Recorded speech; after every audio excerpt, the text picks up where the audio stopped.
Students, তোমরা যেভাবে আন্দোলন করছো তার ফলে বাইরে থেকে ছেলেমেয়েরা এই কলেজে ঢোকার সুযোগ পাচ্ছে, দুষ্কৃতীরা এই কলেজে এসে বোমাবাজি করছে।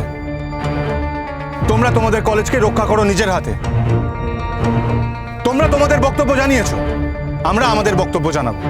এটাকেই বলে গণতান্ত্রিক অধিকার। কিন্তু তোমরা যেভাবে আন্দোলন করছো সেটা গণতান্ত্রিক অধিকার নয়, সেটা গণতান্ত্রিক আন্দোলন নয়। স্বৈরাচারী শঙ্কর রায়চৌধুরীর কথাই আমরা ভুলছি না, ভুলবো না, ভুলছি না, ভুলবো না। এইভাবে আমাদের আন্দোলন রুখে দেওয়া চলবে না, চলবে না, চলবে না, চলবে না। এইভাবে আমাদের আন্দোলন আটকে দেওয়া যাবে না, যাবে না, যাবে না, যাবে না। শঙ্কর রায়চৌধুরী নিপাত চাক, নিপাত চাক, নিপাত চাক, নিপাত চাক। আমাদের দাবি মানতে হবে, মানতে হবে, মানতে হবে, মানতে হবে। বিচার চাই, বিচার চাই, বিচার চাই, বিচার চাই।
তুমি ঠিক আছো মহর?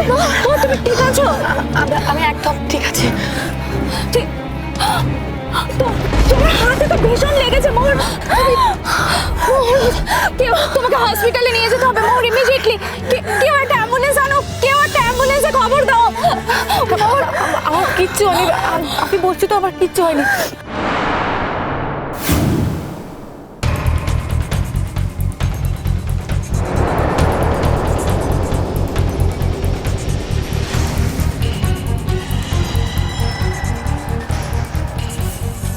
Officer, yes sir.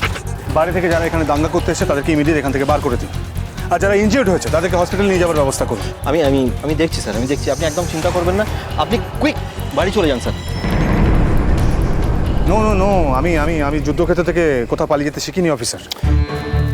আপনি স্যার বুঝতে পারছেন না, এরা যা স্লোগান দিচ্ছে, আপনার এগেনস্টে স্লোগান দিচ্ছে, যে কোনো মুহূর্তে আপনাকে অ্যাটাক করতে পারে স্যার। অ্যাটাক করতে দিন। আমার কলেজের ছাত্রছাত্রীরা যদি আমাকে অ্যাটাক করে এখানে মেরেও ফেলে, আমি মরতে রাজি আছি, কিন্তু এই কলেজ প্রিমিসেস ছেড়ে আমি কোথাও যাব না। তার আগে যারা এখানে দাঙ্গা করতে এসেছে তাদেরকে এখান থেকে বার করুন প্লিজ। ওকে স্যার, দেখছি। তাই চলো চলো চলো চলো। আমার যদি কিছু হয়েও যায়, তোমরা কিন্তু এই আন্দোলন এখানে থামিয়ে দিও না। তোমরা এই আন্দোলন থেকে সরে এসো না। পুলিশ কিন্তু আমাদের এই আন্দোলন ভেঙে দিতে পারে না।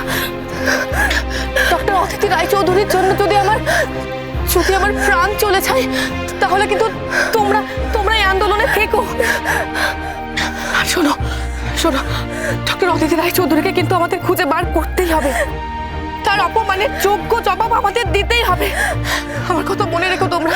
ঠিক আছে, ঠিক আছে, কিন্তু তার আগে কেউ একটা অ্যাম্বুলেন্স দেখো তোমরা। একটা অ্যাম্বুলেন্স দেখো। আমরা আছি, প্লিজ।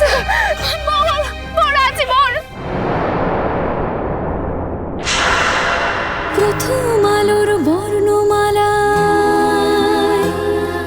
প্রথম আলোর বর্ণমালায় শেখানো অঙ্গীকার।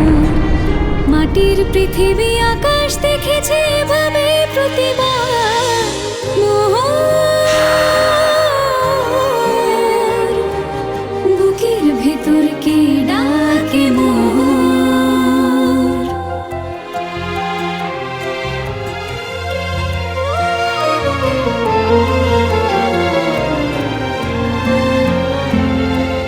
সময় হাঁটছে সময়ের মতো, সময় হাঁটছে সময়ের মতো, স্বপ্ন বুনছে রোদ। বন্দি জীবন ঘুরে দাঁড়ালে মুছে যায় অবরোধ।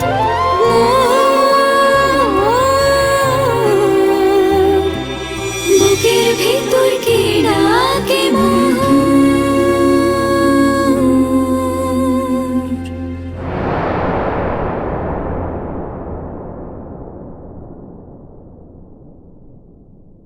দাঁড়া দাঁড়া, তুই আবার কোথায় যাচ্ছিস? কলেজ কর্তৃপক্ষ দায়িত্ব এড়িয়ে যেতে পারে না ছোটকা, তাই পুলিশ ওদের কোথায় নিয়ে যাচ্ছে, কোন হাসপাতালে ভর্তি হবে সেটা আমার দেখা দরকার। হ্যাঁ, বিষয়টা তো পুলিশ কেস হবে মনেই হচ্ছে। হ্যাঁ হবে, কিন্তু তার আগে যারা ইনজিওর্ড হয়েছে তাদেরকে প্রাণে বাঁচাতে হবে। আমি যাচ্ছি। না না, বলছি আমি যাবো নাকি তোর সাথে? না না, তুমি একটু সামলাও, আমি দেখছি।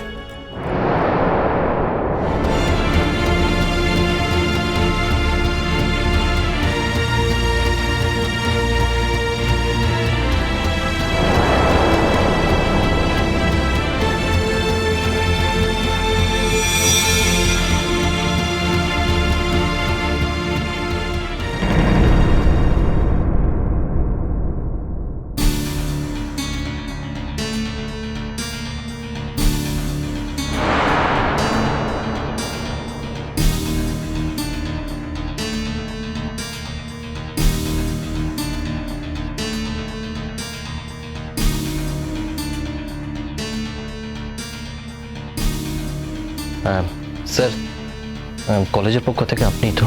হ্যাঁ স্যার বলছি, একজন খুব সিভিয়ারলি ইনজিওর্ড, তার ফ্যামিলি এখানে থাকে না, ইমিডিয়েটলি অপারেশন করতে হবে। তাই স্যার আপনাকে একটা বন্ডে সাইন করতে হবে। বন্ডে মানে কি, কার জন্য, কি? আমি কেন বন্ডে সাইন করতে যাব? হ্যাঁ, গন্ডগোলটা আপনার কলেজেই হচ্ছিল, আর তাছাড়া এদের গার্জেনরা এখানে কেউ থাকে না। কিভাবে বলুন তো বাইরের থেকে ছেলেমেয়েরা কলেজে ঢুকে গন্ডগোল করে? হ্যাঁ হ্যাঁ, কলেজে একটা মুভমেন্ট হচ্ছিল, আমার কাছে খবর আছে আপনারা তো সেটা বন্ধ করার চেষ্টাও করেছিলেন। দেখুন, কলেজে যারা পড়ে, কলেজের যারা স্টুডেন্ট, তাদের নিজস্ব দাবি দেওয়া থাকতেই পারে, সেই জন্য তারা শান্তিপূর্ণভাবে আন্দোলন করছিল, তাই নয় কি? কিন্তু আপনাকে তো আমি আগেই বলেছিলাম যে দেখুন, আমাদের কথাই শেষ কথা নয়, আমাদের এসপি স্যার যা বলেছিল আমি এতক্ষণ সেগুলিই বলেছি। হ্যাঁ, আপনারা বলেছিলেন যে কোনো গন্ডগোল যদি হয় তাহলে আমরা যেন কেয়ার করি, কিন্তু আমরা যেটা দেখলাম সেটা তো ইনিশিয়ালি কোনো গন্ডগোল হচ্ছিল না, আমাদের কাছে তো খবর আছে। হ্যাঁ, তাদের টিচার একজন মিসিং ছিল, আর সেই জন্য তারা গণতান্ত্রিক উপায়ে আন্দোলন করছিল। দেখুন, সেই টিচারের মিসিং হয়ে যাওয়ার এগেনস্টে ওদের কিছু বক্তব্য আছে, ওরা সেই বক্তব্যগুলি তুলে ধরার চেষ্টা করছিল। আর এই বিষয়ে যদি আপনাদের কিছু বলার থাকতো আপনারা আমাদের বলতে পারতেন, পুলিশকে দিয়ে এনকোয়ারি করাতে পারতেন। হ্যাঁ, তবে সারাদিন ধরে এই ঝামেলা গন্ডগোলের মধ্যে আমার বলা হয়ে ওঠেনি। এসপি স্যার নিজে দায়িত্ব নেবার পর একদিনের মধ্যে কিন্তু মিসিং পার্সনকে খুঁজে পাওয়া গেছে। পাওয়া গেছে? ইয়েস। পাওয়া গেছে কোথায়? হ্যাঁ, যতটা শুনেছি উনি একটা বড় সড়ো দুর্ঘটনা ঘটাতে চলেছিলেন, আর সেই সময় তার হাজব্যান্ড তাকে সেভ করে দেয়, আর তাতেই তার একটা চোট লাগে, সেই জন্যই তিনি ট্রিটমেন্টে ছিলেন। তবে এখন আমরা যা খবর পেয়েছি তাতে উনি অনেকটাই ভালো আছেন। ভদ্রলোক ইচ্ছে করে যোগাযোগ করেননি, আজ সব কিছু জানা গেছে, হয়তো ভদ্রলোক খুব শিগগিরই নিজেই ফিরে আসবেন, না হলে উনি ফোনেও যোগাযোগ করতে পারেন। অফিসার, ওনার কতটা ইনজুরি হয়েছিল, মানে কি হয়েছিল? Just emotional outburst. উনি হসপিটাল থেকে বেরিয়ে ট্রেনে করে কোথাও একটা যাচ্ছিলেন, তারপরে মাঝপথে কোনো একটা স্টেশনে নেমে পড়েন, তারপরে চলন্ত ট্রেনের সামনে ঝাঁপ দেওয়ার সময় ওনার হাজব্যান্ড অনেক আটকান, আর এই অবস্থাতেই তার একটা চোট লেগে যায়। অবশ্য ট্রিটমেন্ট চলছে, এখন ভালো আছেন। আমাদের এসপি সাহেবের সঙ্গে কথাবার্তা হয়েছে, খুব শিগগিরই হয়তো ওনারা ফিরে আসবেন। অফিসার, এখন যার অপারেশন হবে তার ইনজুরি কতটা? আমি তো পড়ে যেতে দেখেছি, এবার খুব সিরিয়াস অবস্থা কি? খুব সিরিয়াস, আপনাকে বন্ড সাইন করতেই হবে। ও মাই গড।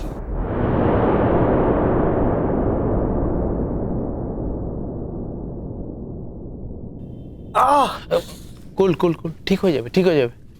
স্যার, স্যার আমাদের সহপাঠী যদি কিছু হয়ে যায় আমরা কিন্তু কাউকে ছেড়ে কথা বলবো না, কাউকে না। এইভাবে জোর করে আমাদের আন্দোলন থামানো যাবে না। এত বড় ক্ষতি হয়ে যাবে মেয়েটার, এটা তো বুঝতে পারিনি আমি। দেখুন অফিসার, এই যে কেসটা, মানে ওনার কি না বাঁচার চান্স? দেখুন, আমরা কি করতে পারি? বাড়ি থেকে যখন দুষ্কৃতীরা এসে ছাত্রছাত্রীদের ওপর অ্যাটাক করেছে তখন আমরা সবার আগে আপনাদেরই খবর দিয়েছি। তাছাড়া আমরা সিভিলিয়ান, আমাদের এর থেকে বেশি কিছু করা থাকে না। শুনুন স্যার, কলেজে বাইরের লোকজন ডাকা হয়েছিল, আর আমরা জানতে পেরেছি কলেজ কর্তৃপক্ষের দুটি মেয়ে, মানে যারা আমাদের ক্লাসে পড়ে, তারা তার বন্ধু বান্ধবরা মিলে এই কাজটা করেছে। আর বাইরের কলেজ থেকে ওই ছেলে মেয়েদের যারা ওই বোম টোম বানায় তাদের ডেকে আনা হয়েছিল, আর তাদের মততেই এই ঘটনাটা ঘটে। এই বিষয়টা কিন্তু স্যার আমরা মেনে নিচ্ছি না, আর এর শেষ আমরা দেখে ছাড়বো। ইনভেস্টিগেশন নিডেড, ইনভেস্টিগেশনের প্রয়োজন। ইনভেস্টিগেশন হোক, তারপর তাতে যদি কোনো দোষী প্রমাণিত কেউ হয় তখন যে অন্যায় করেছে সে নিশ্চয়ই শাস্তি পাবে। স্যার আমরা কিন্তু ছেড়ে দেব না। আমাদের স্টুডেন্টদের যদি কিছু হয়ে যায় আমরা কিন্তু ছেড়ে কথা বলবো না। আমি এইটুকুই বলতে পারি, আমরা কাউকে ছাড়বো না, আর এর শেষ দেখে ছাড়বো। চলো চলো চলো চলো চলো পাল্টা